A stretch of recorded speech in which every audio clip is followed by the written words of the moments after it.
We've heard a lot about Asian hate over the past few years, and sadly, the most recent incident occurred just this weekend on Portland's own Eastbank Esplanade.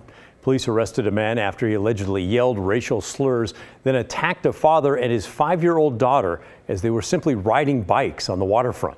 Here's Kyla Boshi. The alleged attacker, Dylan Kesterson, appeared in court by phone, never showing his face.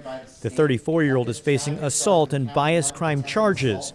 Police say Kesterson assaulted a 5-year-old girl and her father of Japanese descent after making comments about their race. In an email to KGW, the victim explained he, his wife, and 5-year-old daughter were visiting Portland over the 4th of July holiday weekend. We were riding on a rental 4-wheel bike together on Portland's Eastbank Esplanade, explained the victim. A strange white man walked in front of us and yelled anti-Asian slurs before punching the man. He hit my head more than 50 times, explained the victim. His daughter was also punched in the head. She had a helmet on. His wife was not injured. In court Tuesday, the victim said he feared he'd be killed and urged the judge to put Kesterson behind bars. The suspect is currently free, released from jail shortly after his arrest. This is a very horrible experience for us, and he is released. We believe a lot of Japanese and other Asians will be in danger. A detention hearing is scheduled for Wednesday. A recent report by the Oregon Criminal Justice Commission found anti-Asian incidents in the state increased by almost 200% last year. The victim said he and his family are okay.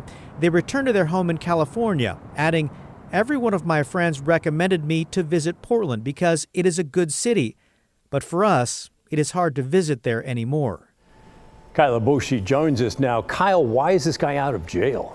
Well, probably the biggest reason is he doesn't have any prior criminal history. There's a release assessment that's done when somebody's booked into jail. In this case, a judge determined him to be low risk. Now, late today, the Multnomah County DA's office put out a statement suggesting that Kesterson will be returned to custody, or at least that's their request, and held without bail. A detention hearing is scheduled for tomorrow. Yeah, it sounds like there's definitely some crossed wires there if he goes from release to held without bail. Hopefully he'll show up for that. And how's the little girl? She's doing okay. According to her father, she obviously was pretty shaken up. She was scared to actually leave their hotel room and go down to dinner. Now that they're back at home in California, she's doing a little bit better. She got some presents from friends, feels safe in her environment. But obviously, you kind of worry about the long-term impact of something this traumatic. Oh, yeah. I think we all feel awful for that family. They tried to come to Portland to have fun. You've been exchanging messages with the family. Anything more you can tell us about the father there? What does he make of this whole thing? Yeah, and we didn't identify him because he's the victim of a crime, but we can tell you he's a doctor from Northern California. And really, he's hurt by all this. He felt like this generation is one of diversity and understanding, and obviously, he just doesn't see that after what happened. Yeah, kind of hard to see that. All right, thank you, Kyle. Appreciate it.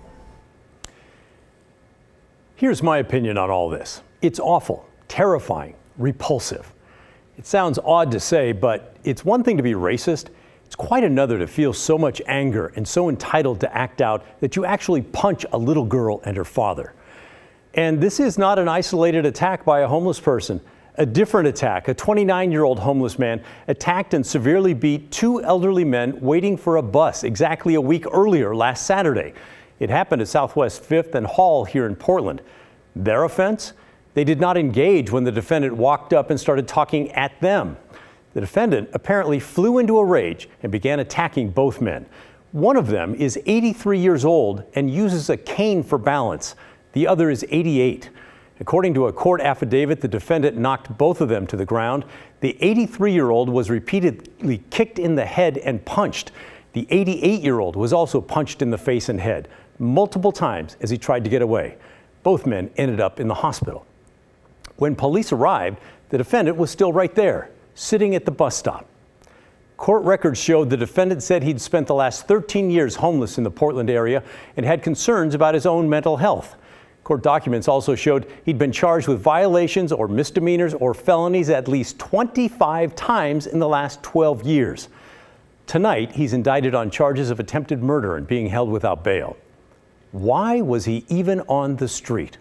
Why was he able to move freely around our city? This case screams not just for justice, but for prevention. It's widely accepted that the chronically homeless have some sort of mental health issues. often along with addictions. We need to move much more urgently to identify these people ahead of time and get them off the street for their safety and for ours. Now, homeless advocates will tell you most of the people who are unsheltered are not dangerous. Okay, that's probably true. I've talked with many who seem just fine. And mental health advocates will tell you most people with mental issues do not turn violent. Again, no argument there. But there is a small segment of that population that is extremely dangerous and should not be allowed to roam free. There are laws that allow police and others to force someone into an involuntary commitment, a mental health hold. The test that must be met is simple. Are they a threat to themselves or others? Clearly, in the second case, the answer is yes. So why was that person out there?